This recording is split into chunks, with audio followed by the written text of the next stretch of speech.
Thank you. Do you have a microphone? Yeah. Welcome. Thanks. It's my wife and son are here, by the way. I asked them to come. See? I told them I'd mention them. So my wife keeps track of friends' kids' birthdays and sends me the really good pictures and all that important stuff that happens on Facebook. And I sort of just never did it, and I think if it's going out anyway. Facebook is sort of over, I've heard. Anyway. Film your next host. Yeah. Well, it's interesting because I see like a full podcast about the startup experience, and I've often thought, tweeting about the next thing we start, whatever, along the way would be potentially interesting. So we did this, we did that. Here was a good thing, here was a bad thing, and they've made a whole podcast about it. It's intensely interesting, but it's a little scary to think about being so open about some of the stuff. Yeah, so I was going to ask you about that because, how important do you think it is? And this is something I've observed. I think that in sort of the traditional technology innovation space, not financial service, financial tech, founders seem to be much more active. They seem to be much more shouty, talking about their experiences. Is it an industry thing? Are you less likely to draw attention to yourself as CEO in a fintech business? I've only done what I've done, so I don't know the other side exactly, but I think so, because with finance, fintech, ultimately finance anyway, a lot of the the next meeting you're going to have is with some senior dudes at Goldman Sachs, right? And if you walk out of the meeting and tweet, just had a great meeting with Goldman, think they're going to do the deal, they're probably not going to do the deal. That doesn't necessarily go over well with the banking set, let's say. So I think there's more of an expectation of modesty when you're dealing with some of the larger numbers, perhaps, and kind of just less upside from getting the attention that can come along with it if you do it well. Okay. Do you think is there a cultural thing as well? Could be. Looking back at, you have had an experience of founding something both in the US and here. Do you see a difference between, say, European and US? I don't know. I think certainly there are some things, but I think in general, what makes a great entrepreneur, or the people who are great entrepreneurs are kind of the same anywhere. And you'll have some who tack this way and some who tack that way. I was mentioning even with Slack, on this point. So I like Slack. I've tried to use it with some of my partners, but some of them are, not old people, but old school finance guys, and they just won't do it. They just don't want to do it. I have to email them stuff because they don't want to bother. It's just there's a hesitancy. But I think you'll find anywhere some of the most forward-thinking guys I've met in tech are here. And there are also really forward-thinking guys over there, and people who are more traditionalist here. And that's you kind of find it anywhere. So I mentioned in the intro that this is the Future Finance, the company. Brian has not exited from Future Finance, and when we spoke about coming along and talking to Brian, he said he's spent the last year since January thereabouts exploring the universe to try and figure out what his next step is going to be. I think he was just working in circles and not really doing an awful lot, but we're going to explore some of that here now. Sure. But this Future Finance was the second company that you were involved in. You want to talk a little bit about the very first venture back in Harvard? Yeah, sure. Before we get started, can I just ask, who is everybody? What do you guys do? Or what's the? I know what you do. What? But is that a normal? Is it startup people or people from thinking? Who's doing startup stuff now? Who's thinking about jumping into? Okay, cool. And then people who are other, okay, what kind of other stuff? Just yell. Leadership development, cool. Okay, cool. What else? There's a lot of other hands. Just bankers here. Okay. So you don't count as a banker. And then everyone else just got their arm twisted by Dave, and they just came along. Yeah. Okay, very good. So it's cool. So a lot of startup guys, which is really neat. I like talking about startup stuff to startup people. And I should mention, I have a preference for sort of interactivity here. So I know we're supposed to do 45 minutes of interview and then Q&A. If this gets boring or something we talk about doesn't make sense. It's not going to get boring. But I have a commitment to no boring talks. If it starts to get boring, raise your hand, call us out. We'll find a way to make it interesting, okay? But anyway, so on the startups. Answering the questions would be a good step to not making this boring. So that'll be a good step. Fair enough. So anyway, so I started my first company in my dorm room at Harvard. I was studying history, which I still have a passion for. I read tons of books. It's still the way I sort of, decompress. But I was interested in technology, so I started university in '97. So like when I was in high school, AOL in the States was just coming out. I don't know what the timeline was here for internet stuff, but just starting to get going. And the first website I ever made was actually from my garage band in high school, which I don't remember how. I think it was like an AOL drag and drop something. I don't even remember, but I'm sure it was brilliant. But then, so when I was at university, I had to deal with my dad. He paid for my tuition and boarding, but then I had to cover everything else, which in America is a big blessing because university is super expensive, super expensive. So I was blessed without having to carry around big student loans because my dad was an efficient saver for that. But then I had to figure out how to pay for beers and taking girls on dates, including my wife. We met at college. And things like that. So I started off as a bike messenger, which was great fun, but Cambridge in the winter, it's snowy and not so good. So I picked up the coding stuff that I knew a little bit about and taught myself how to make websites and started a company called D21.net. So I lived in, the dorm room was D21, Winthrop D21. And I wish I'd kept the domain name. It's probably available. I mean, who am I kidding? But yeah, so that was fun. So I did that for a few years in college, mostly brochureware stuff. I taught myself to code. It was HTML and Cold Fusion and Access Database backend. So it was really slick. And for those of you who don't know what those things are, it's not that slick. But at the time, it was cool. And so I did that for a year after university. Living outside DC actually, but the internet bubble was bursting. 9/11 happened, the whole mood changed, and so I figured I should probably get a job. Did the sort of doing it for beer money transition into, well, this is now my full time? Yeah, no, totally. It was like, well, this is, it was make a couple grand per thing every couple months, and that was plenty to keep you going at university. But then as we were getting ready to get out, I thought, well, maybe. I don't know, maybe we just do more of these things, hire some people, kind of, start a business. Or I already had a business, but do it for real. And it was going okay, but there's something different getting out of the cocoon of university and into real life. We actually have to pay rent and it's just you and,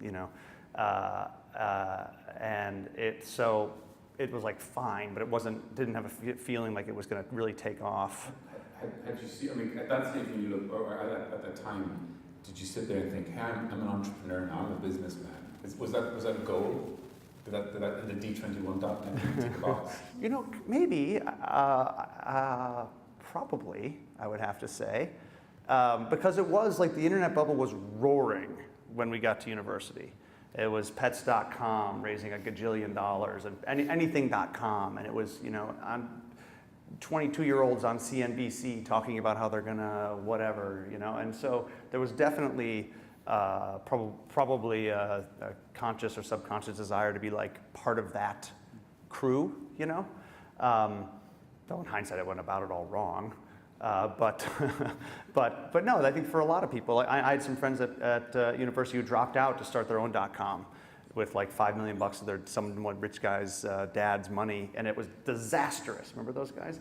Disastrous, and they all had to limp back to university 4 years later and finish and get their degree. So you don't hear those stories, right? They don't. You weren't jealous. Did you I was totally jealous. Did you look at options like that? Yeah, no, totally jealous. My dad famously had to talk me into not dropping out a couple of times, which he still reminds me of. But thank God I didn't. It was very much a moment where people were caught up. I don't know if any of you guys were coming of age in the same time period. It was pretty crazy. It's kind of like now, probably, actually, with the second internet bubble underway. That there's just so much. You see people leaving fancy, well-paid jobs, diving into sort of cross your fingers startups, and it's partly because of the lifestyle and whatever. But I think there's also if everyone else wasn't doing it, it'd be harder for the next guy to do it. So as things started coming crashing down around you weren't seeing the bright future of building websites. No, it was the CNBC was going like this, and then it was going like this, and you sort of scratch your head and you think, maybe I should do some, get a real job. And so I joined one of my clients actually, who was in California, and they were in the mortgage business, sort of the deep sub-workings of the mortgage business, and went out there, and that's how I got into finance, basically through a back door, in essence, and then here we are, kind of so. That's a lot of jumps, right? Because one of those companies went public, so that's not just technology world was crashing around you, but you were looking at bringing technology and optimization into an industry that you didn't know an awful lot about at that stage. No, I didn't know anything about it. I mean, we had the first day I started with the guys, there was an old search engine called Alta Vista, if you guys remember, back in the day. So we'd been hired to file proofs of claim, which is a legal piece of paperwork that a mortgage bank in America has to file with a bankruptcy court when one of its borrowers goes bankrupt. Like I said, the deep sub-workings, that's not headline stuff here. And so my first day on the job, they said we've got someone who's hired us to do 400 proofs of claim per month, starting in 6 weeks, and you need to figure out how we are to do that. They were lawyers, they knew how to sit down and type one proof of claim, but they couldn't actually make a machine that would do many of these things. So the first thing I did was I went on Alta Vista and I looked up proof of claim to figure out what the heck it was. I had absolutely no idea what this was. But we figured it out. It was pretty cool, actually. We were, the way that the process worked, should I talk about it here? This is worth getting into? Okay. So I was 22 or 23 years old at the time. But the way the process traditionally worked at these banks was they had like a stack of, there are 92 bankruptcy districts in the United States. Like one for small states like Nebraska would have one bankruptcy district. New York would have like 4 or 5, so kind of it's where the concentrations of population are. Each one has different rules and different processes, and then each district there are a number of judges. Each judge has their own peculiarities about it should be filed this way or filed that way. It's the way they like the papers to be organized in the stack of paper. Like it's crazy, okay? So, but highly systematizable, ultimately. So the way banks were doing this was they would have like some Word doc templates for the big districts, and then if, God forbid, a Nebraska one came up, they would actually get the paper out of they'd like, with a typewriter, actually type in the details on the thing. Literally, it's 2002, they're like typing stuff in the thing. So we went and visited these places and was like, oh my God. So what we ended up doing was we built a little front end for our guys. We could gather the data.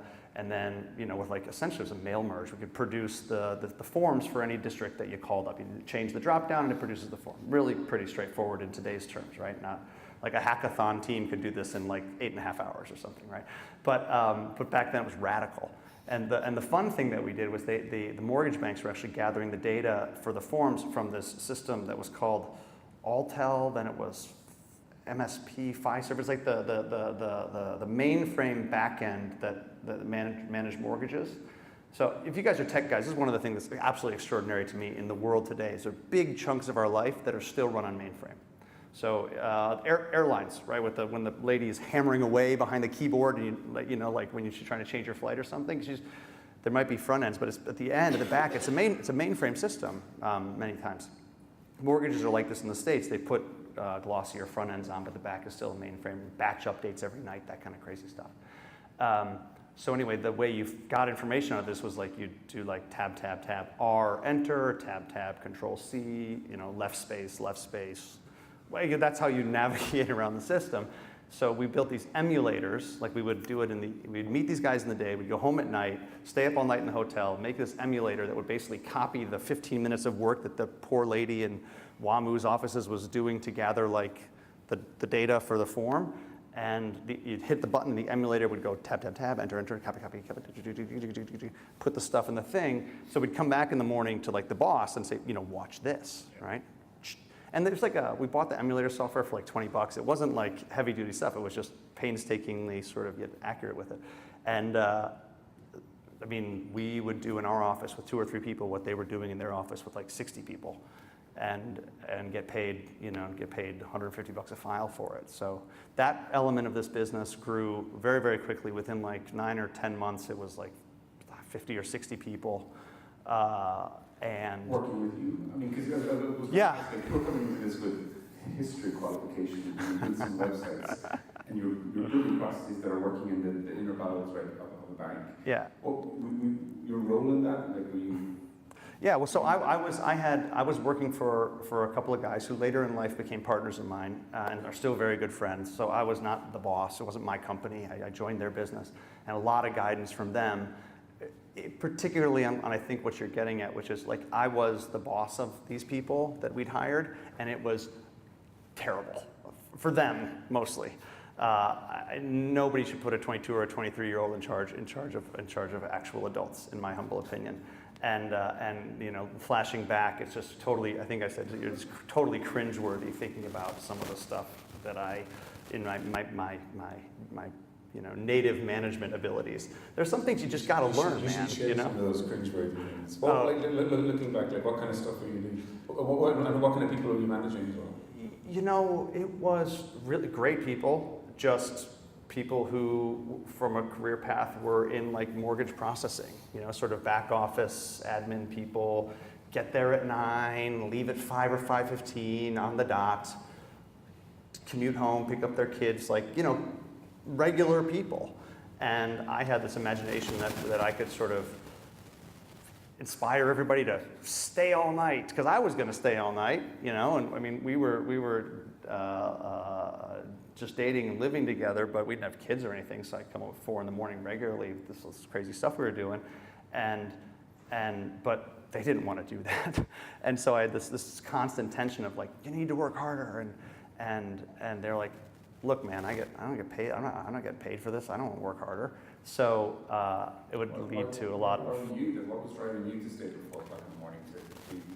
You know, it's a good question. I think I'm just an ambitious guy, and in that particular instance, and in a lot of instances I found myself in, I really wanted to be like my bosses. You know, In what way? In that they owned the business, they controlled the business, they lived good lives, and beyond even like having a good life, because they worked very hard as well. But they had, you know, control over their own destiny. I think it's kind of boil it down. Does that sound right? And so even though I wasn't getting paid much either, it was just like, look, this is the way to get ahead. Like, take as much out of the experience as you can. Try to build something amazing like that. Just half so that I would get credit for it and get a raise, you know, or whatever, and half just because I wanted to see if I could do it, and it seemed worth doing. Did you get the learning? Did one of those partners tell you at some point you're a terrible manager? Yes, many times, regularly, and still today. The funny, so I have sort of a blessed with a gift. I'm a decent salesperson in certain circumstances. And so we would go out and sell this product to these people, and you know, sort of the sales. And then we'd come back to the office, and I'd be this sort of tyrannical 23-year-old jerk with people in the company. Not proud of it, but it was true. And they would look at me and say, "You need to treat the people in the office the way you treat the people out of the office." It was like, how can you be doing, like, you're not helping yourself out, and which is good advice, and it's true, you know. So like I said, you got to learn some of these things by embarrassing yourself and screwing up, I think, a lot of the time. But you know, it sort of worked out. So when they sold that business, largely on the back of this sort of, by the way, when it got like 50 or 60 people, they pulled me out, and they brought in Randy Zuckerman, this awesome guy, like grown-up older guy, to come and run the thing. He's a real proper manager, and so they solved it. It was fine. And then I got to go to other things and try to clean up and improve processes in other parts of the business, which was fine for me too. But when they sold the business, they put me on. I didn't have equity, but they put me on a little earnout, paid me a bonus. So like they were good. They recognized the thing, not nearly to the extent that they earned money from the sale, but still it was something, and we were young. And then interestingly, when I went to New York after that, I came back and joined them as a partner in the next business. So I think maybe it paid off. So talk about the next steps then, because you know, during that time you had developed the desire and the ambition to be your own boss, to be able to be in control of your destiny. Right. How did you start the process then of trying to figure out what steps to take to achieve that? Did you say, look, pick an industry and we'll go after an industry, pick a market segment based on the skills? Was it even as strategic as that? Yeah, no, I wish I could say it was strategic, but it was really just, opportunistic. I think is if you're ever fundraising, say we're opportunistic, which means we're going to deal with the shit that comes up. This is a good way. So we're opportunistic, and we. I've always tried to find something that is a good combination of, there's economic benefit, and depending on the circumstance, that can move. One of the things to take into account, working with great people and primarily people from whom you can learn, but people you enjoy being with, and then. See you guys later. Sleep tight, Seb. Anyway. Something where it's like hard and challenging, like that emulator thing. No one taught me how to do that, but it was hard and challenging. I figured it out, and I get a real kick out of that. I write code. I teach myself new programming languages as often as I can, and just because it feels like it's going to be useful sometime. But anyway, it's like doing a puzzle. It's fun, and you try to find a combination of those things. Again, it's not mathematical, and it's not like you've got. Sometimes you do pros and cons, but it's not as though I've had a grand plan. I think the thing about entrepreneurialism, in my experience anyway, is so much of it is about luck. Right place, right time, and you can. The stories you hear on TV about people are like it was all preordained and they just knew what they were doing and they stepped into this and they were smart about that, and they've been but there's guys just as smarter than that guy, better place than that guy or girl, and then it doesn't hit for them, So you got to just keep. My general approach on this is just keep putting yourself in the game, and. What about risk as part of that? Because I think people's risk appetite put them. Yeah, well, that's the economic piece, right? So when we were starting Future Finance, I was income free for 2 years, right? So deep risk taking, right? But we had our limits, and it was hard, but we went well past our limits, by the way. But the thing is, with starting something is you're totally in the wilderness. There's nothing, and then there's a glimmer, and then you get a term sheet, and you think, oh, maybe a few weeks longer, a month longer, and it just rolls and rolls. You guys had this happen to you, and just should I pull the plug? Should I not pull the plug? Is it too far? Should I pull the plug 6 months ago? So it's just hard to plan these things. I think people who tell you that they can. I mean, there are a few guys who really are very good and having done it 4 or 5 times, and I aspire to be one of those guys. But even those guys, sometimes things don't work. So for me, it was always, it's funny, I started that website business, didn't work out. Went to the mortgage thing, kind of worked out. Went back to New York, worked for a student loan company, which is this business that went public. I was working for the CEO, helping to build out their affinity channel. Really good fun. Back in New York with all my friends from college, and totally different industry, really exciting, fun stuff. Just before you jump to that, because I'd like to unpack, there's loads of stuff that you're throwing out. Yeah. Because that's sorry. Okay. If I guess, but then after that, I left that and I tried to start a student loan company. After that. And it totally didn't work out. And then, I rejoined my partners in California. That was great. And then I tried to start a student loan company again. and it happened to need to be started in Ireland, I guess. So here we are. But the point is, it's not as though I went to this. So you go, you come back, here, you come back, you keep poking. And try not to get into too much trouble or really, really piss off your wife in the process, I guess. Okay, so I was going to go totally different, but I'm going to ask something on that. What was different about the second effort? I mean, was it something that the market told you that you had learned, and you said, okay, yeah, this is what happened the last time around, this is why now 2012 is the right time to do this? Right, so I tell you, the BS answer is, well, I was much more experienced, and I had better relationships. And it's true. I mean, the first time I was 27 years old or something. I'd worked in student lending for all of about 14 months, and we actually got pretty close to getting something done. But it was like it probably reasonable people. I shouldn't have been allowed to do it. But the honest answer is timing. Well, actually, before we dive into that, talk about, because I think the world of fintech is so very different than maybe some of the experience that some people have here. What is involved in setting up a student lending company?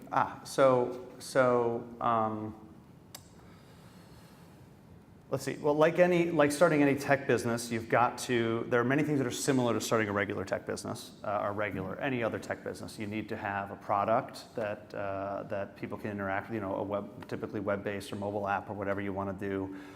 You've got to have the systems behind to keep track of your users, keep track of the offers. Where it starts to get a little bit different is what you're selling. So what you're selling in any loan company, not just student lending, you're selling money. It's your product, right?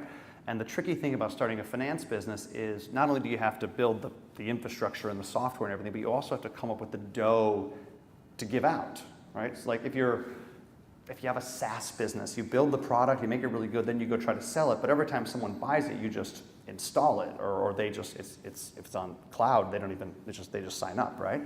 For this, every time someone buys one of your student loans, you have to then give them £7,000 of actual money. And or mortgages, or any lending business is the same thing. So the trick with starting a lending business, and this isn't true, plenty of fintech is not like this. Plenty of fintech is just the pipes and the plumbing, and it's actually like software, right?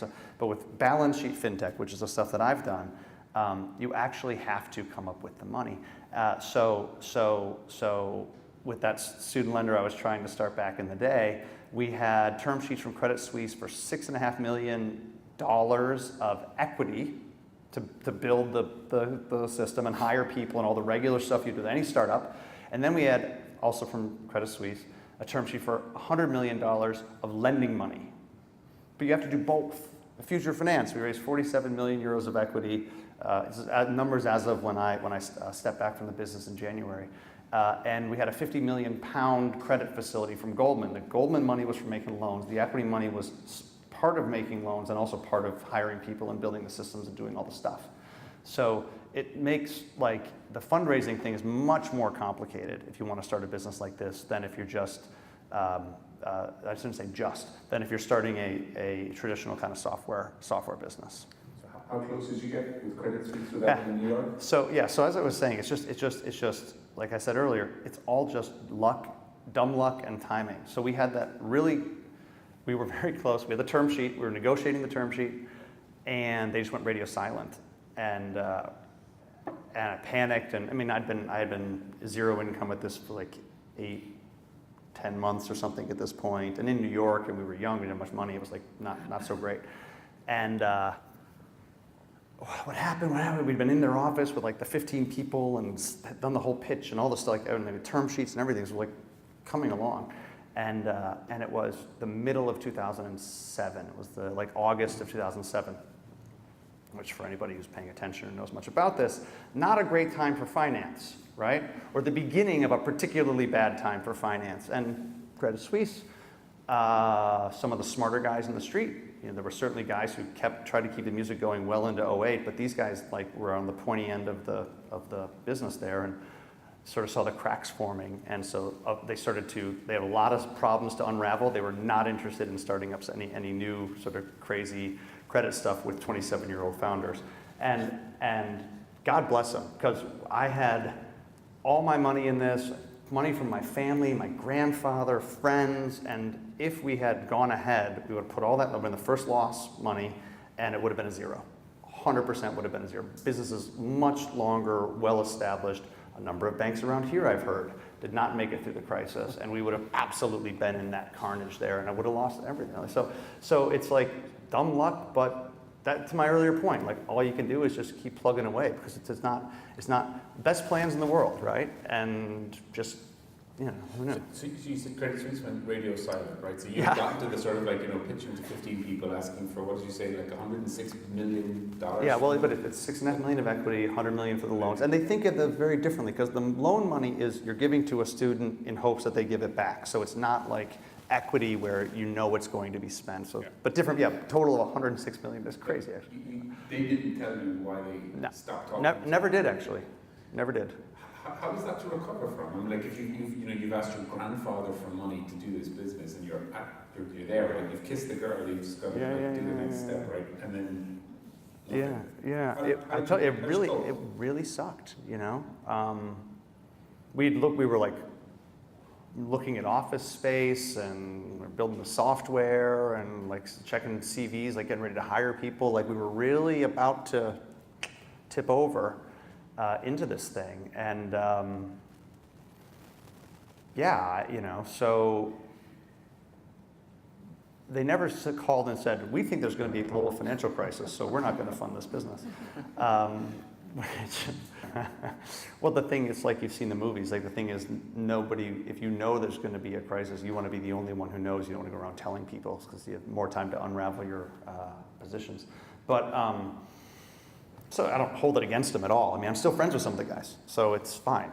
So for personally, it was a big like, oh man, because I thought that was going to be the time I actually really like got to that thing I've sort of been chasing, you know, and very close. So I would say, trying to think back, that was like August. So by February, we had rejoined with the guys in California, which again, close a window, open a door, close a window, whatever the expression is. Remember the mortgage business with the bankruptcy filings and all that sort of stuff, right? Turns out, quite useful knowledge when every mortgage in America starts to go bad. Like we were the experts on how to deal with bad mortgages at a time when no one cared about that. Suddenly, everybody cared about it, and the big banks had kind of outsourced all the expertise to guys like us. So we started a new thing that sort of that went at that, which again, just right place, right time, kind of. So I think, honestly, it's sort of a blank spot. The August to Feb and like how we got through that and what happened, couldn't really tell you. I'll have to go back and check my email, see what I was sending to people. So maybe a different way of asking it, because you've got much more color now on the question of why you tried again. So how did you talk yourself into going back into student lending after having, because to me that sounds like a terrible experience, right? To get that far and then to just break it down. But I had a convenient excuse, you know? If I'd started the business and I had absolutely fucked it up, right? And it had like, then maybe you would think, oh, maybe this isn't for me. Maybe I'm not as good of an entrepreneur as I thought I was, But it was like, well, if only so it actually, in a weird way. I think the global financial crisis was the reason they do business and succeed. That's a massive ego. Well done. No, we'll never know. That's the story I choose to believe, David. And I dare you to prove otherwise. That's the deal. So no, but in a way, I mean, I'm kidding, of course, but it is kind of convenient because I can say, honestly, we sat down with people who were interested in getting behind future finance, be it funders or whatever.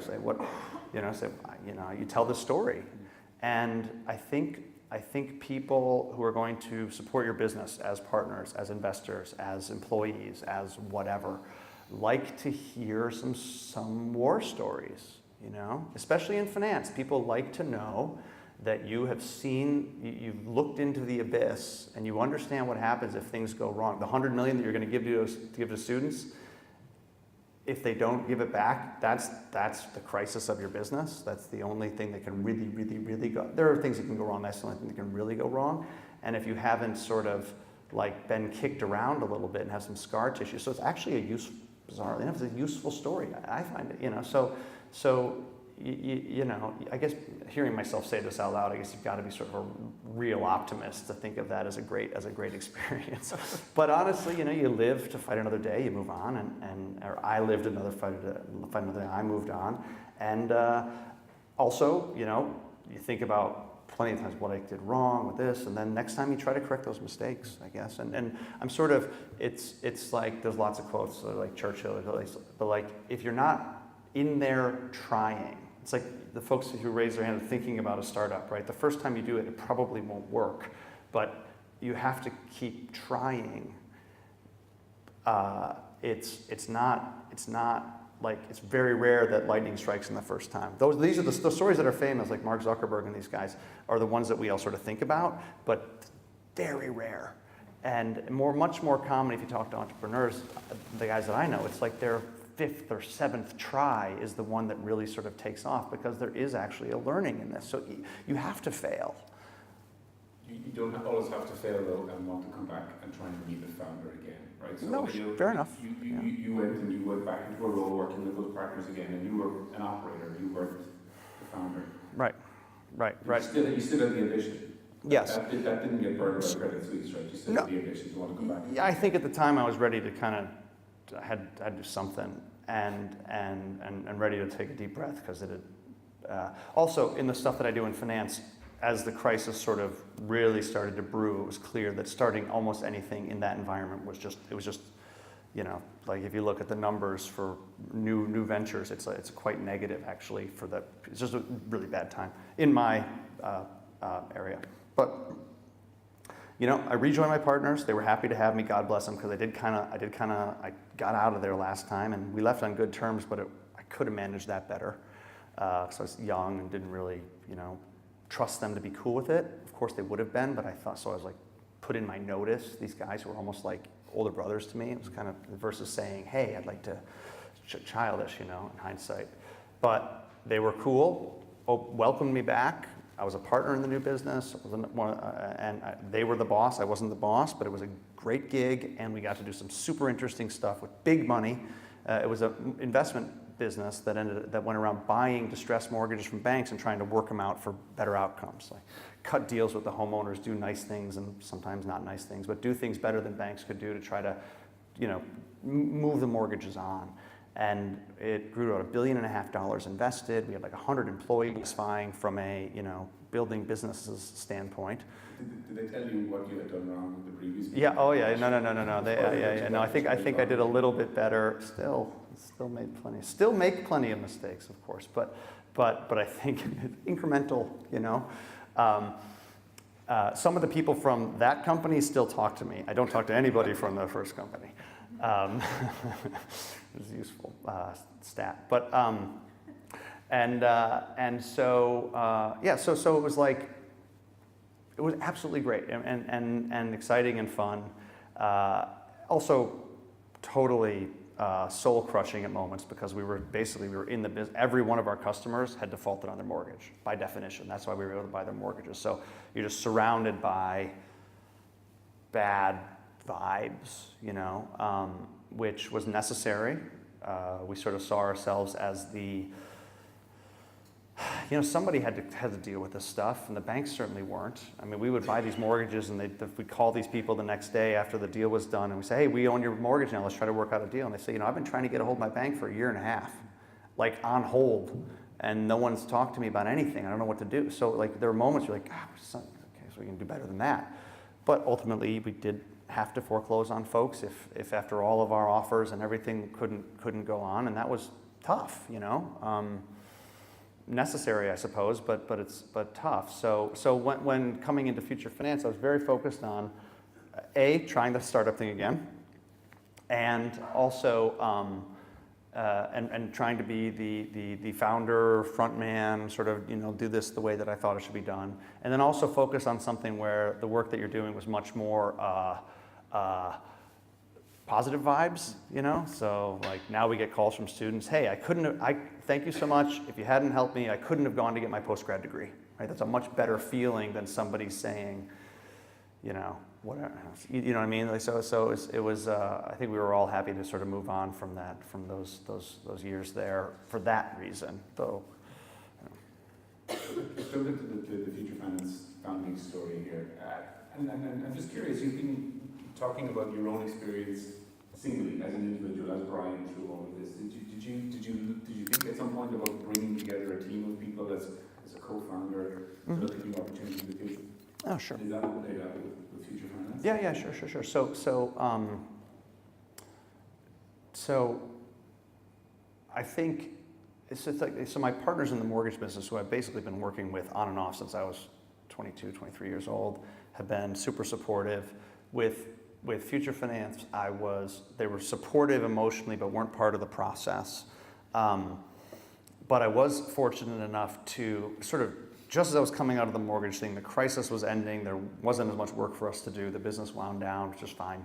And I joined up with a partner of mine who is a co-founder at Future Finance. I actually have two co-founders at Future Finance, so I did not mean to suggest that I did this all on my own. I was the CEO from day one, and I'm the one who came over, moved my family to Europe to sort of run the business and be the person here. But I have two co-founders, one of whom was the CEO at the student loan company from New York that I worked for, that we remain good friends, and he's a great guy. And the other one is a very old and very dear friend of mine from university called Adam Jiwan, who he's not Sebastian, my younger son Max's godfather. We were in each other's weddings, like we're proper old friends. He's a private equity guy for a long time. We always wanted to work together. So we teamed up, and we've done some investing together through this vehicle we have called Ridge Road, sort of our private investment company, fund. And Future Finance was actually sort of a Ridge Road, not spin-off is the wrong word, but the two of us and some of the money that we had in that vehicle was what got the business going. So for the whole cycle of the business, Adam is still on the board of the company, as am I. And he was chairman and I was CEO, which when we started it was kind of hilarious. So we'd go to dinners with our friends, say, oh, the CEO and chairman are here, of our PowerPoint company is nothing, But then it kind of turned into, so he would come over for board meetings and it was a great way for us to stay close and build something cool together. Different roles, right? I think in anybody who's had partners one way or the other, it evolved, and it's kind of tricky.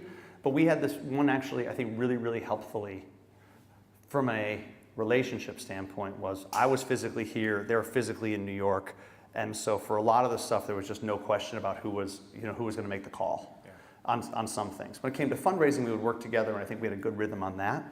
And they were super helpful. I think we worked quite well together. But in terms of, I see people who, two partners in the same office, co-CEOs, and I don't know a lot of stories where that goes great, either from a business standpoint or from a relationship standpoint. I hear a lot of stories from my VC buddies, I invested in this business, I got co-CEOs, they're not getting along, I got to go down there and try to straighten them. It's like, geez, because it's like friends, and it's so no judgment if any of you guys are doing that and it's going great. God bless. I understand, but we were lucky, I think, to sort of have this ocean between us, physically ocean between us, that sort of made some of those questions a little bit easier to answer as we got going.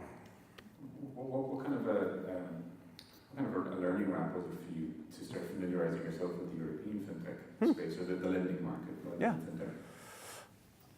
Well, so there are two parts of that. One, in terms of the the technical lending markets, and so our core business was lending to students in the UK to help them pay for university, undergrads and postgrads, and that was just research. It took a lot of time, but it was get on the ground, go to the universities, talk to people, read the web pages, read the reports, just like you would do if you wanted to learn about anything anywhere. And happily, UK, it's English, so for me, it's easy. We messed around a little bit in Germany. That was a tougher thing, and the system's different, so we focused on the UK to get started. And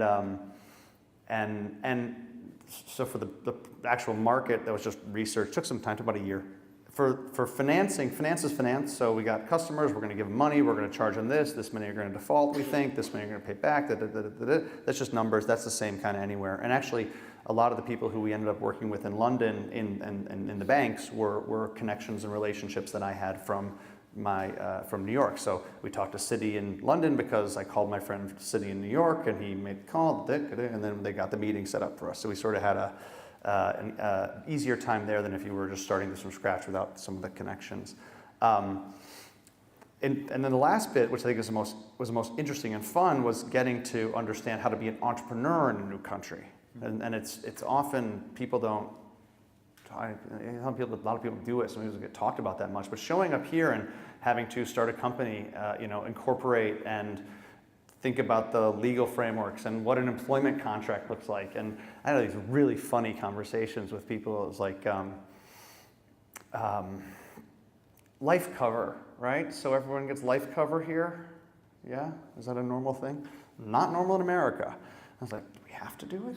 And oh yeah, so okay, was it expensive? No. I'm like, okay, well we'll do it, I guess. But like, I used an employment contract template from my last thing I'd done, and it was like a lot of stuff came in, a lot of stuff went out, and there were a number of things where it was like, well, it's just not the way it's done. But could we do it that way? I guess so, but no one's ever really asked the question with me and the lawyers, right? So there was for paid sick days, right? This is a thing. So what we've always done, actually always, what I and my things have done, tried to do is sort of have it be, so you get like a block of days, and if you can use them for whatever you want. If you don't use them, you get paid for them. But if you use them all, like that's all you get. So versus like the doctor's note routine, and I came in, I had a note, I had this and that. So we did at Future Finance, we did the 20 days statutory holidays, which by the way, as an American, that's a lot of holidays, okay? You guys are very lucky. It's really, I had to learn to not gripe about that, honestly, because it was very, very, but then we would do like a block of, personal days, and you could use them for sick days, no questions asked, no doctor's notes, none of that. Or you could just use them if you just want to go to the electric picnic thing and whatever, fine, But if you're sick more than that, it's sort of on you, And I like that because it sort of has people feel like you're a grown-up, you take care of yourself. And we did have a few people who were actually quite sick, and we helped them out, sort of on a case-by-case basis, I think.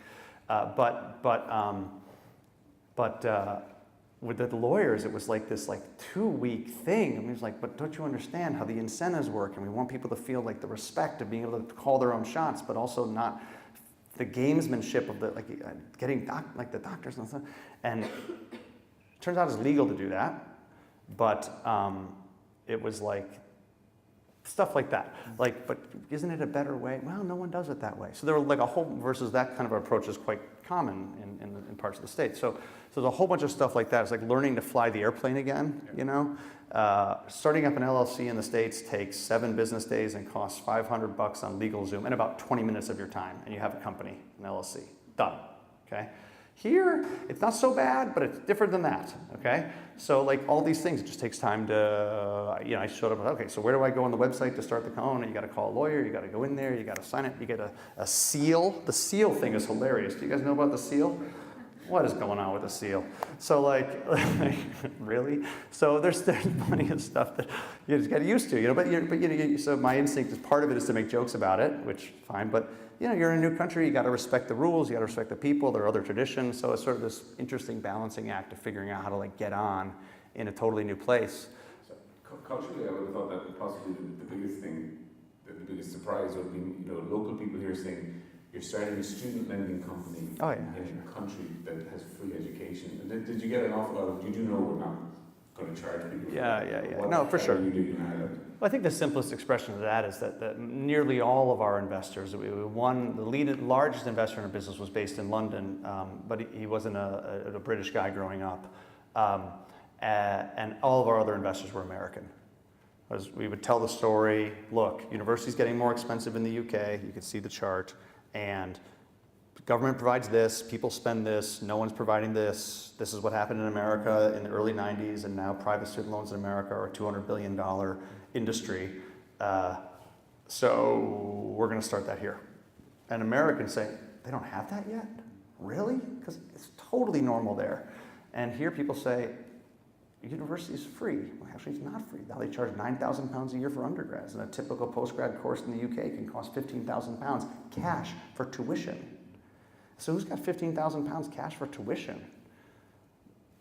And so we help those people. If they want help, it's an option, it's a choice. If you don't have rich parents or your company isn't going to pay for it, we can help fund that. So, but again, to British people would sort of say, maybe, but isn't debt bad for young people and this and that? And say, well, it's an investment. Look how they changed the delta in income numbers. But once you start getting into that sort of a technical argument about how it's an investment, you've kind of lost them anyway. But again, most of the investment came from the States where this was tried and true.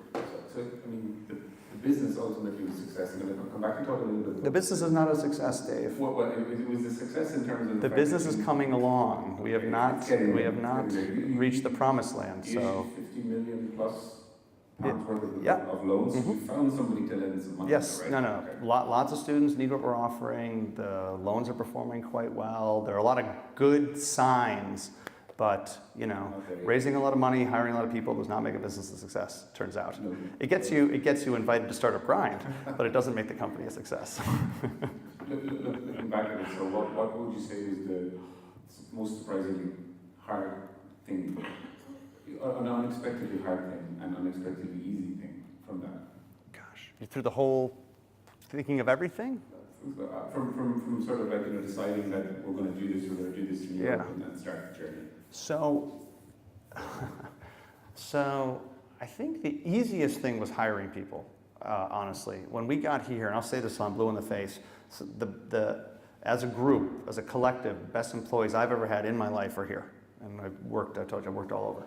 So we got great folks to come on at an early stage with massive enthusiasm, no ego, jumped from stable, safe jobs like a bunch of morons and come into our little rink-a-dink thing in the Fitzwilliam Business Center in a boring little room with and just pour their hearts into it.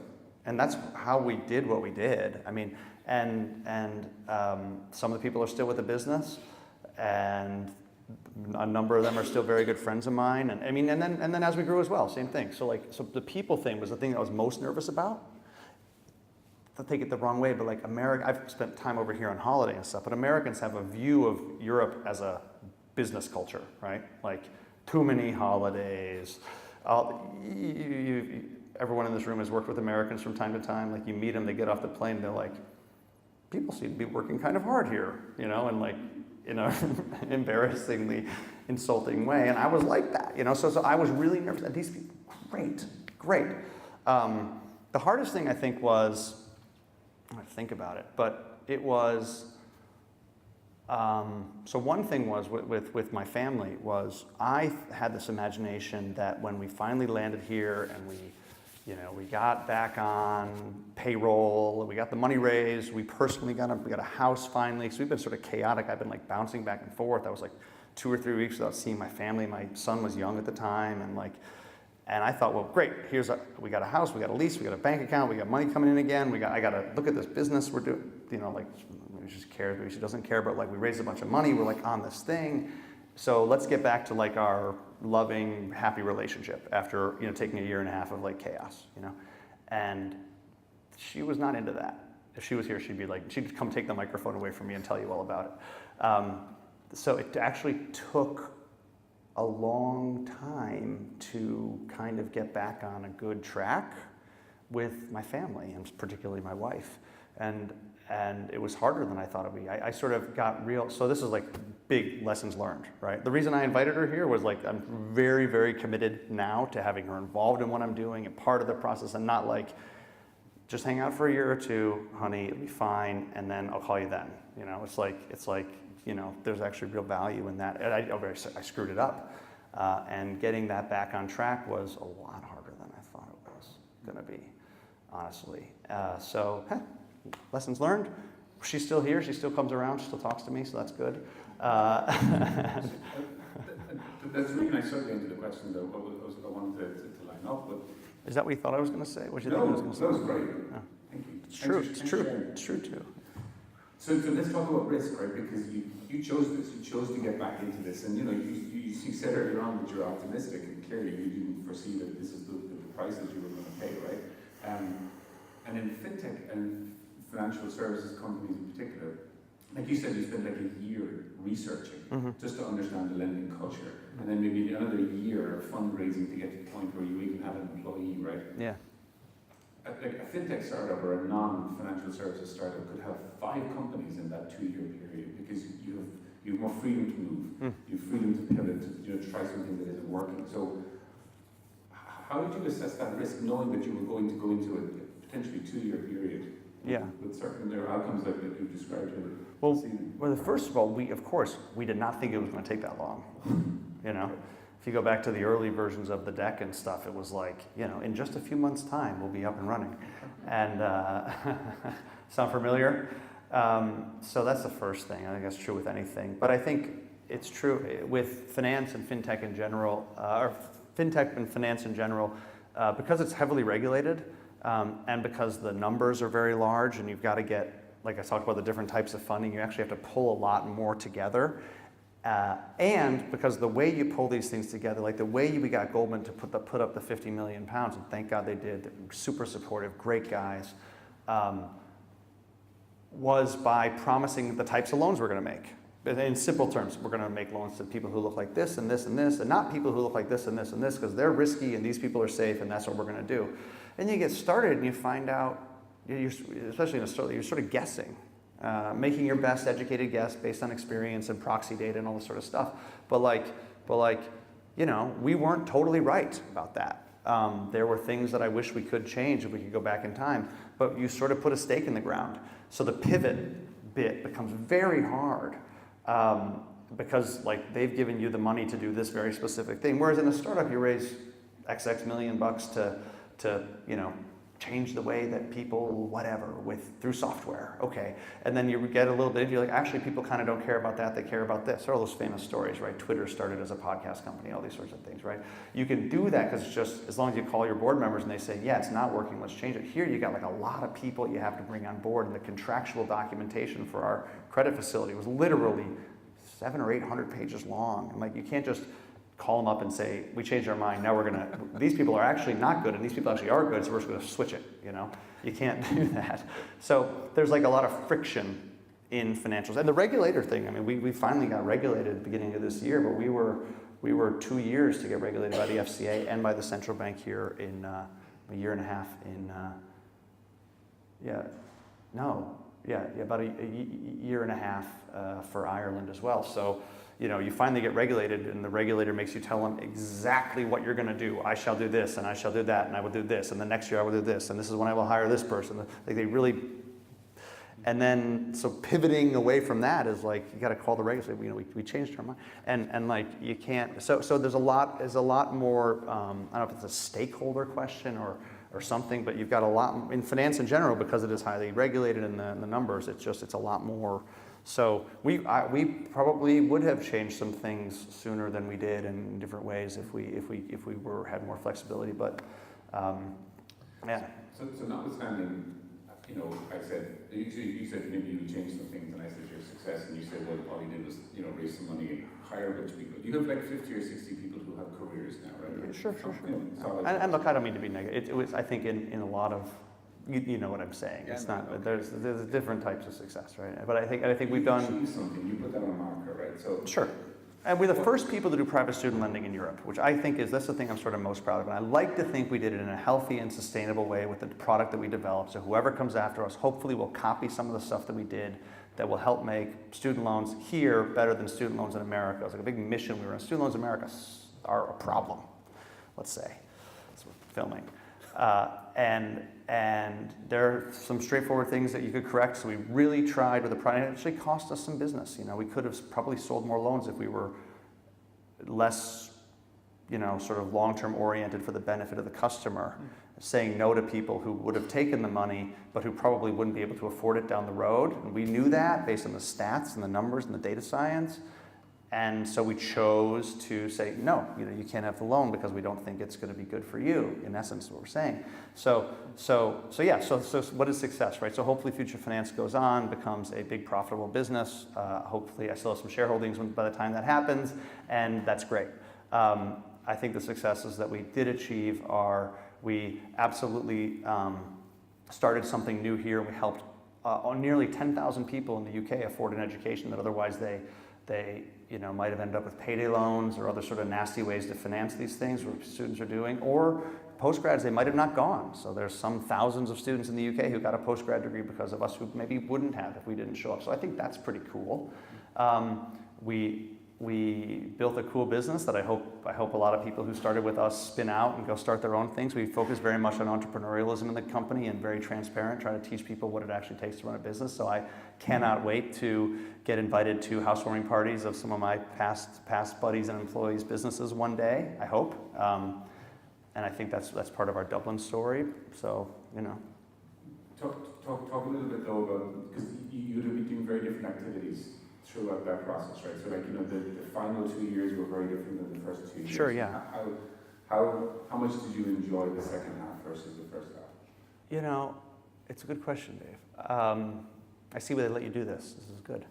I think it's like pros and cons, right? The neat thing about being in the wilderness is what I call it. And by the way, I'm back there now. I'm trying to, my formal engagement with the Future Finance will likely end soon. I mean, I'll still be, involved as a shareholder, but I'm working on starting up the next thing, and I'm sort of back in the, when it's just you and your laptop, and we could do this, or we could do that, or you go pitch somebody on something, and then if you end up not doing it, doesn't matter because it's just you, and then you can go pitch somebody on something else. And I really enjoy that sort of freedom of ideation, or whatever you'd call it, where you can really just, why hasn't anybody fixed that over there? Maybe I'll think about fixing that over there. And that's really what we started with. It's like, well, then we found a thing we wanted to fix, and then how should we fix it? But like, it's kind of consequence free, right? There are no investors to disappoint yet. There are no employees to frustrate. You're just on your own trying to dream up ideas, which I find terrific. The negative is it often feels like wasted time, because you're just like, what did I actually accomplish today? It's just me, and sure, I made my PowerPoint a little better, or I did some research, but like pack up at the end of the day, it's just, you're like, all right, I guess I'm gonna go home now. And like, it's a little lonely and awkwardly lonely sometimes. The second half was fantastic. I really, really enjoy the people part. And I'm sure you can tell from the way I talk about these guys. Great folks, and just an absolute pleasure. I learned a lot about Irish culture from everything I know about Irish culture. I learned from the people who worked with me at the business.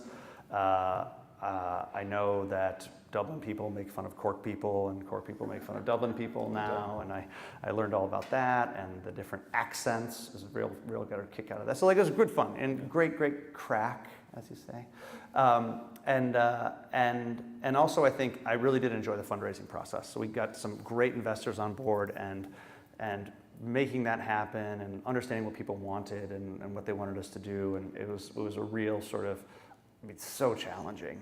And really, really fun. So, but the tougher parts about a big business, you get to a point where, someone comes in the office and you don't know their name, and because they were hired by somebody else, and What was that point for you? I'm sure you were involved in a whole heap of the early hires. Yeah, it was just, towards like middle of last year, I think we started to hit that sort of 50, 60 person mark, and the business just gets big, and we were busy at the middle of 16 or beginning part of 16. We were raising our Series C, and I was just basically like totally immersed in making that happen, and had great guys who could run the business in the interim. But I couldn't be as sort of every day involved, plugged in, making connections with everybody in the office the way that I could when we were 9 people. Or one person. So it was funny, when Ronan, the first guy we hired, Ronan McKillop, still in the business, database guy, great guy.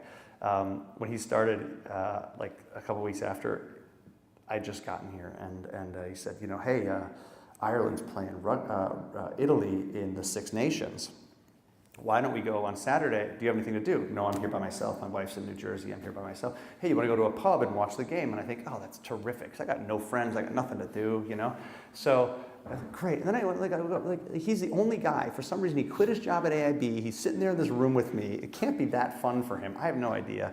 So I went on StubHub, and I just bought us tickets. So our joke is, our first corporate outing, we took the whole company to see Six Nations.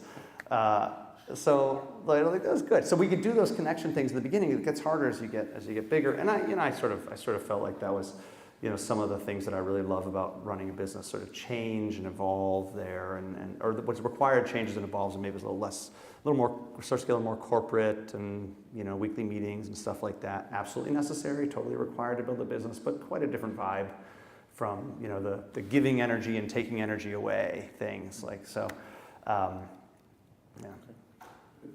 Good point, I think, to maybe transition to the audience for a while. You guys Great. We can't actually see. I'm assuming everyone's still in the building.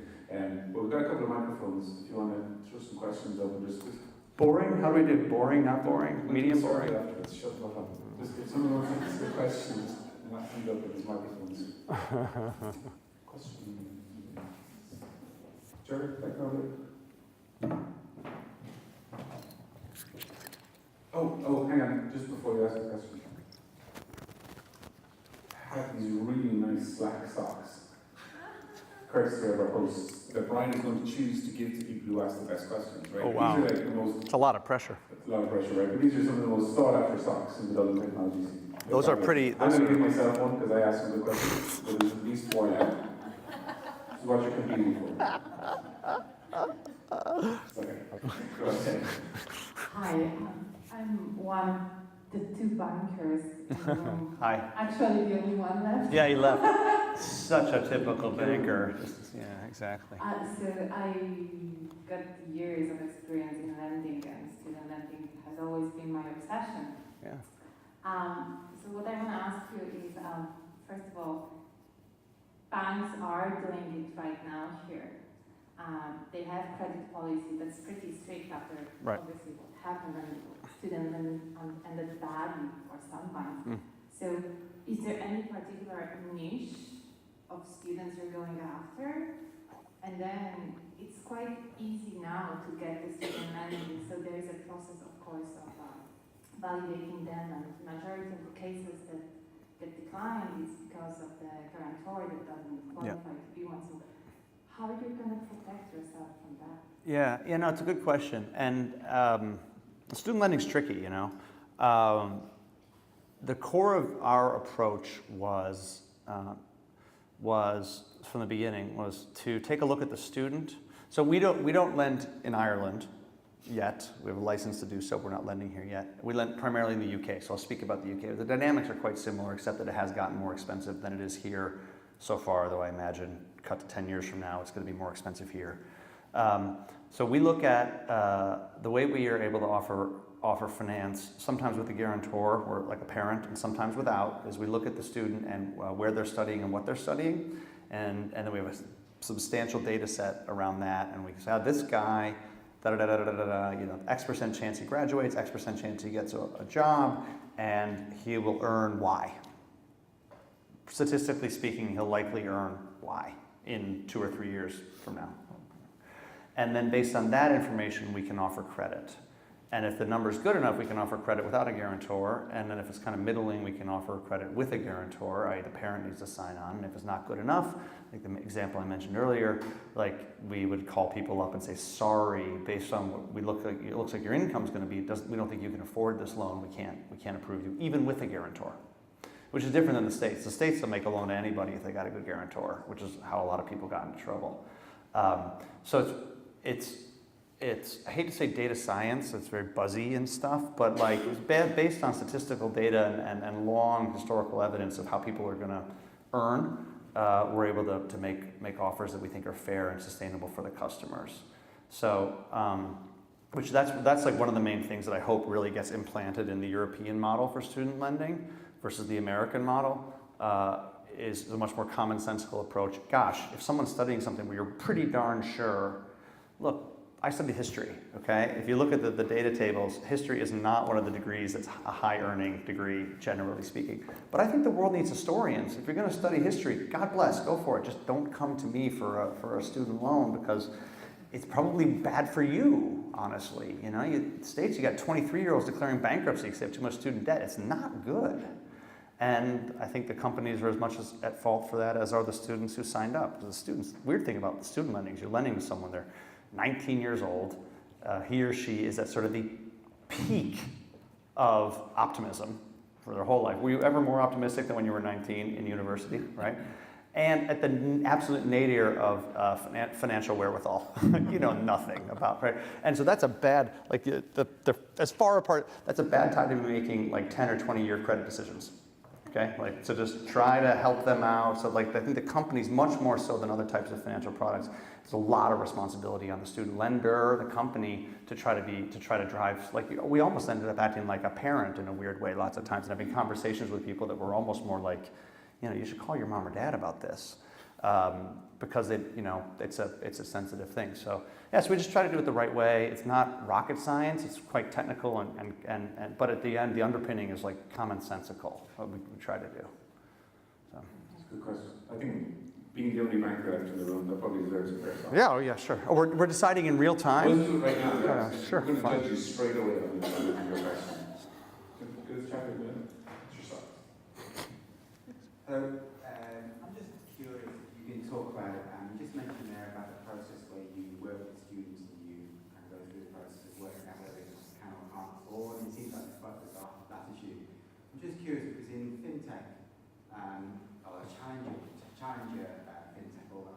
they're using a lot of new technology, AI and chatbots. And I'm just curious how what technology you're using, first of all, and then secondly, whether it's quite difficult to make that decision whether to go down a human route and have humans go in and handle that conversation, or whether it's cheaper with technology. Yeah. I think it's something that every company struggles with at some level. You know, where do you plug in the technology? In our experience, I think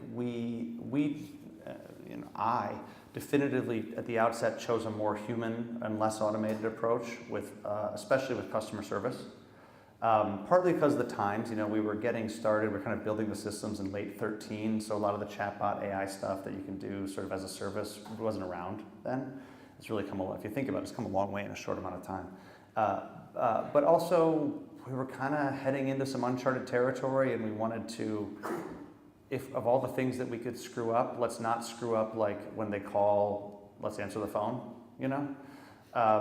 And as I mentioned earlier, like the student lending questions that come at you from students, you get all kinds of questions. So we, you know, and new product, new market. It's not as though we had, you know, I hired the best UK student lenders and they came to run our. There were none. No one had ever done this before. So we didn't know what questions were going to come up. We didn't have the FAQs. So we made up FAQs, but they were like just a guess kind of, because no one had done this. So we aired that. So I think that's probably a mistake that I made. Because it's sort of, you know, when you start anything up, these things, they get inertia of their own, and best laid plans around, well, we'll automate that, you know, next quarter, right? And then quarter rolls to quarter. And I think we ended up with an infrastructure that, if I could do it again, we would have put a lot more of that kind of interesting automation in at an earlier stage. But that's hindsight, you know.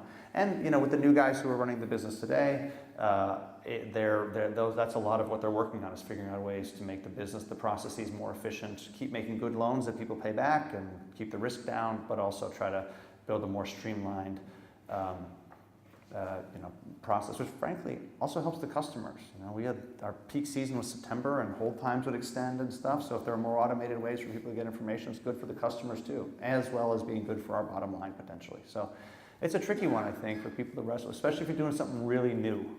You know, I see some guys go too far the other way, and it's tricky. But the technology is getting so much better. Do you work in the space at all? Do you know that the AI chatbot stuff? I've seen some demos. It's astounding. What the coolest thing I've seen is where it's the AI, but it's like internal facing for the agent, so it helps the agent like get. It's a kind of a cool blend. The agent can. You get the information much more quickly, or there's like a handoff, they do something online, but then that, like, versus like the agent having to scroll through 1,000 questions or whatever. It's like sort of prompts and stuff. So it's this cool kind of mix. So there's all, but it's so early. Like someone's gonna like there's a lot of room left to run there, I think. And for financial services in particular, because the questions are really complicated lots of times. You know, I think there's a lot of opportunity. Maybe this is the direction you're pointing in the wilderness. So maybe this is the direction. Oh no! I'm not nearly smart enough to do that. We'll hire one of these as a service things to plug into my little you know, rickety loan company, whatever we start next. So it's fine. Question down in the back. Well, not one, but actually two very small questions. You don't get two pair of socks if you ask two questions. No. On those difficult days or months or years, how do you keep yourself focused and preparing? And the other one is, for you, is it the journey or the destination? Yeah. Is it the process or just getting there and build something? Yeah. Both really good questions. I think. So as I mentioned, I like this idea of the wilderness, right? When you're sort of getting something started and the different phases of it or whatever. Basically, like you're trying to find your way out to the sunshine, you know, where, and that again can also be defined a number of ways. But generally speaking, you have a company, you have some funding, you have employees. You're like, it's a thing. You're going, right? But before that, you're in the, you know, wilderness.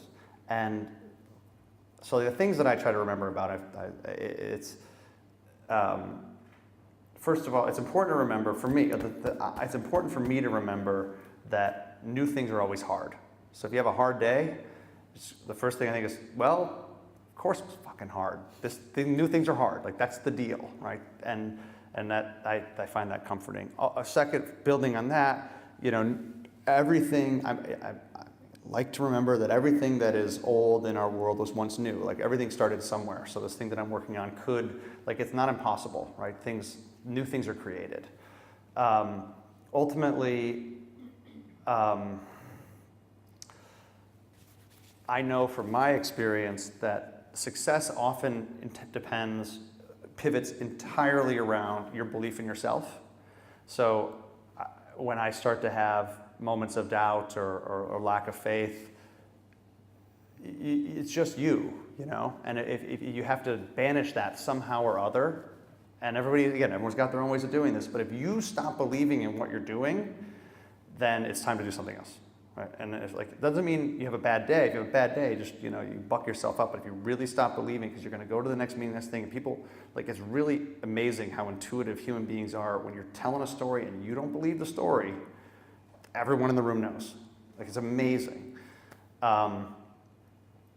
It's also mistakes are normal. So on a really bad day, a hard day, you screwed something up. The stories I tell tonight. I screwed a lot of stuff up, and it's not. There are very few screw-ups that are fatal, really. And the last thing is, I kind of like being in the wilderness. For me as a guy, I find this process kind of fun. If you can afford it, if you can, the relationships with your family, if you can keep all that stuff sort of from that's the fatal stuff, right? But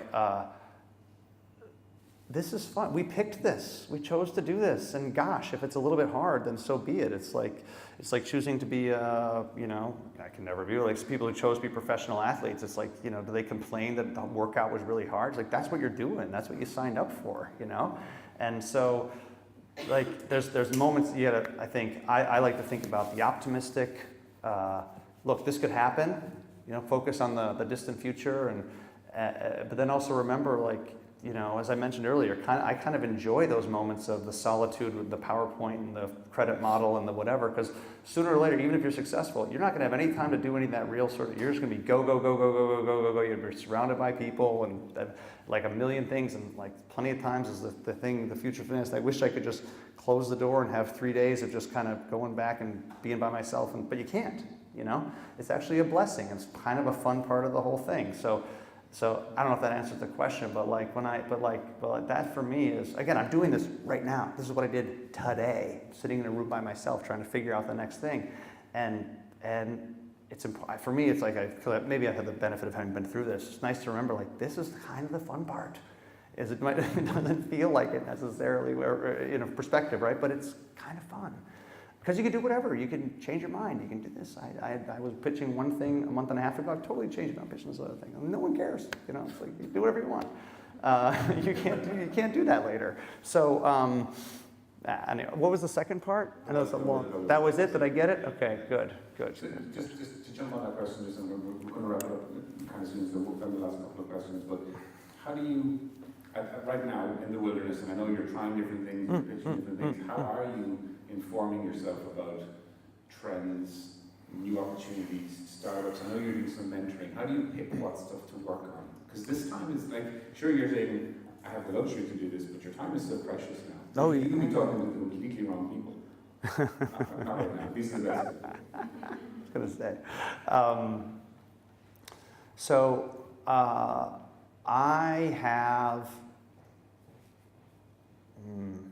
I sort of stink at research, and I stink at keeping up. I signed up for some Google alerts, and I always just mark them as read in my inbox. I never read them. I am not good at that. I'm sort of ashamed to admit. I never, but I'm blessed with some very good friends from whom I get a lot of market color, as they say in finance, color. It's what they call just intel, kind of. And so I think the important things we sort of keep up on, and then in terms of I'm advising 4 fintech startups now, each one of them fantastic and interesting in their own way, and that has been, it's the first time I've ever done that, actually, in a concentrated way, and I am learning so much from these guys. I don't know if this is what you're asking, but in terms of solutions to things and tech. Like, it is so useful to get out of yourself and hear what other people are doing.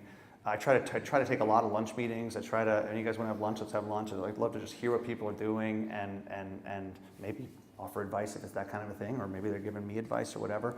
And so that's like my main, I like to read my history books at night to help me fall asleep. I'm not a big like newspaper reader or whatever, but like the connections with people who have some stuff in the orbit. I love talking to people, and that I think is where I gotta give you 1,000 of just odd, especially in Dublin, by the way. Talk to this guy, he knows that guy, talk to him, he knows this, and like found myself in some really interesting situations just by sort of being open. When I started when I handed off the baton at Future Finance, I made a commitment to say to like get out in the universe and see what the universe has for me, versus immediately saying, okay, business plan, start a thing, let's go again, let's raise money. We did a lot of traveling, which was really fun, and I've been chasing a lot of crazy brainstorm stuff. And the thing that I finally settled on is actually, I mean, we'll see if it happens or not, but hopefully, but. It's not terribly different than the other things I've done, of course, but I feel much better having sort of ended up back there, because you poke over here, you poke over there, you poke over there, and who knows, by the way, this thing might fall apart with emails sent while I was here talking to you, and then we'll go a different direction, you know. So, but it's been really, if any of you ever had the chance to just step outside of yourself and see what the world has to offer, have just open conversations. It's awkward and it's hard. I think I mentioned this to you before. People like to sit down and say, so what are you working on? Like they like it when you have something to tell them, you know? Oh, I work for this person in this company, and this is what I do with my day, and this is what I want to do next. You have like the framework, right? For the last few months, I'm like, I don't know. What do you think I should work on, you know? Or I'm looking, and it throws people off, honestly. So it's a little bit of, with a certain focus, a little awkward. But the people who care about you can appreciate, and they're the ones. I mean, some amazing stuff's turned up. So it's been great, honestly. Yeah. Time for a couple more questions, and we still have socks. Ashley. I really want to hear socks. Thank you so much. You're very honest, and it's very refreshing to actually hear the truth. I'm curious to know, in the early days, how did you attract people to work with you when I'm guessing you couldn't match packages that, you know, bigger corporates are offering? And obviously your energy is infectious, and I'm guessing you're selling a dream, but at the end of the day, people still have to pay mortgages, they still have to, you know, meet expenses. So did you do anything that was inventive to try and get people on board, or how did you approach that? Yeah, I think, and I mean, hopefully, none of the folks who worked with me are here, but if they were, I think they'd answer the question the same way. I was like, definitively, I was part of the sales pitch. You know, entrepreneur and the stuff. You're interested in entrepreneurialism. Come on, I'll teach you everything I know. We'll like do the thing. And I think we delivered. We do lunch talks on Friday in a room, not nearly as fancy as this room, but a room, big room, and we would say, well, we're negotiating with Goldman Sachs. Here's what's happening. And we'd say, okay, here's what they want. Here's what we want. Here's why we want this. Here's why it's important. Here's like the process, like real under the covers stuff where it's like, a lot of companies just be like, stop asking, why are you asking, it's going to be fine. We really tried to like, so hopefully we delivered on that. But then from my personal approach on comp and stuff is basically to offer people what they're getting paid before, and say, look, we'll pay you what you were paying, and you are going to have the time of your life. And you'll never have another job like this. For better or for worse, and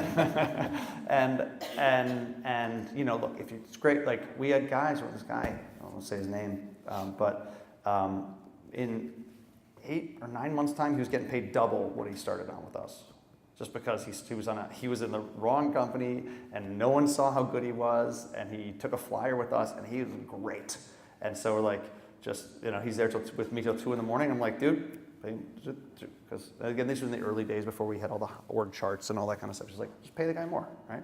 Because he's definitely worth way more than we're paying him. And so we could do stuff like that. So people who were in it to, like again, thinking back to my 22-year-old, just stay till 4 in the morning because I wanted to solve the darn problem. People who are in like that, it's like just reward those guys. So we could do those sorts of things. But I think it was the benefit. I like to imagine, and by the way, we had people who quit. We had one really funny guy quit after like 3 days. He didn't come to work. And we're like, is he okay? Did he buy a car? Like, what happened? And it was just not for him, you know? And so, nice guy, but just not for him. And so it's not like, you know, everybody is, you know, like holding hands and singing Kumbaya all the time or whatever, right? But it's like, I think for the right, we try really hard, like in the hiring. For me personally, when I try really hard in the hiring process to say, like, look, do you understand what you're getting yourself into? This is, we try to have fun, all the good things. The office looks cool, like all the startup-y stuff. Fine, yes, but it's hard work. The things that we're doing today, we might do them differently tomorrow, so you have to have a flexible sort of mind for that. We're going to ask you to take on stuff that you're not really necessarily used to taking on, and like in an environment where you don't have as much support as you do in a big company. You know, there aren't like the office, the floor full of project managers who can come help you draw your Gantt charts or whatever. You know, like there's none of that stuff. So we would it wouldn't be a personality test really, but like the big thing we would screen for was like that was if you have somebody who's like into the mission, you know, gets why we're doing this, and then wants to sort of have an adventure.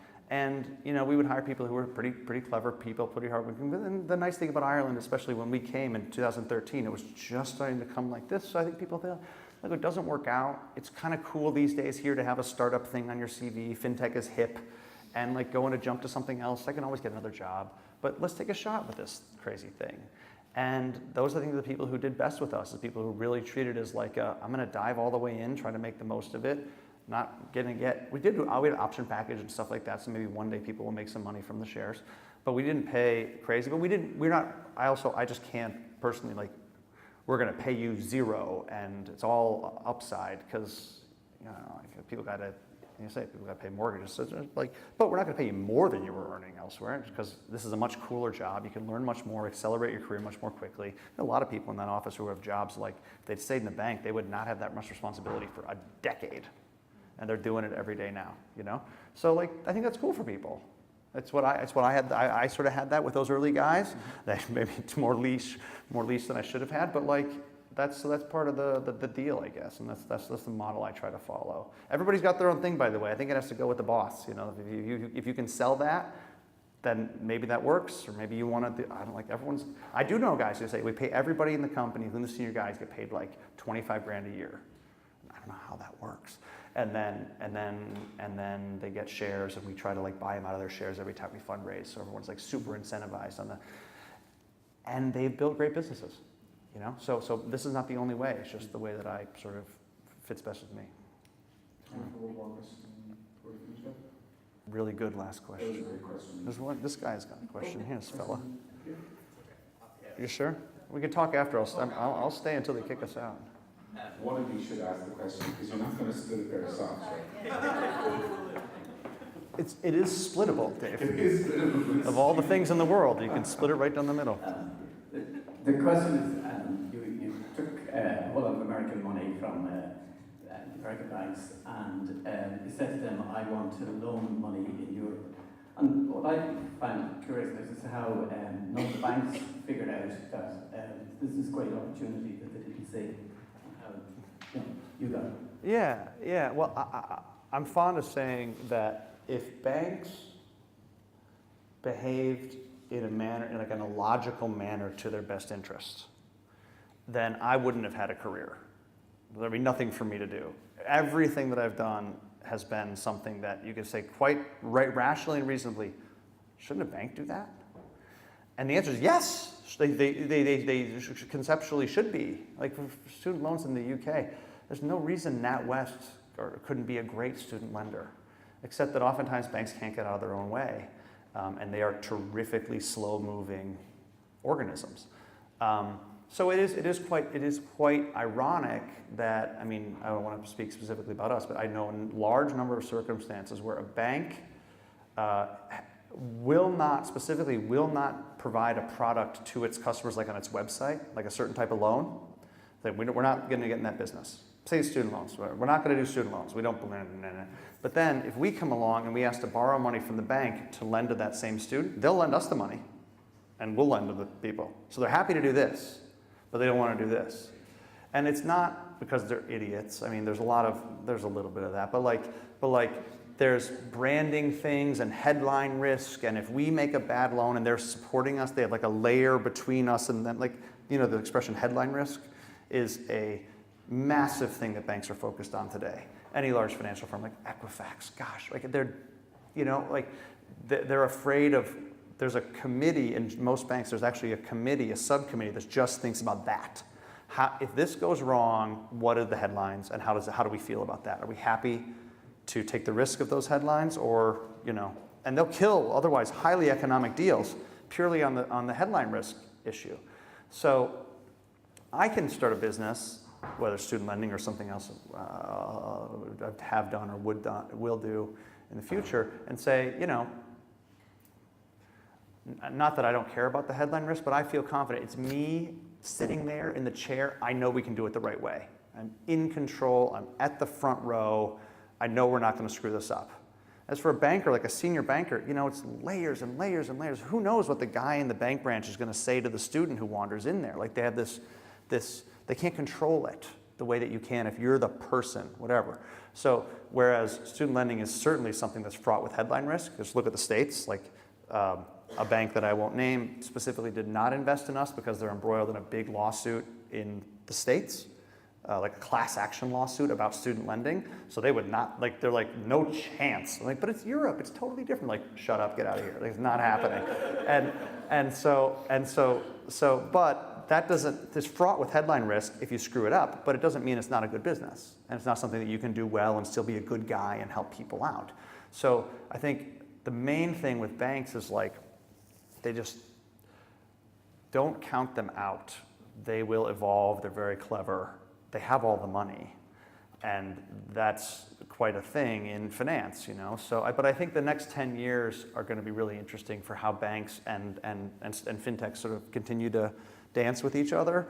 And I actually think what I mentioned there, my working hypothesis is more and more banks are going to just be the backdoor funders for other guys, one way or another, and actually start to get out more and more of the retail business. They shouldn't be in the retail businesses; they stink at it, you know. And so, but it's a really interesting thing to watch, and to see sort of come together. So.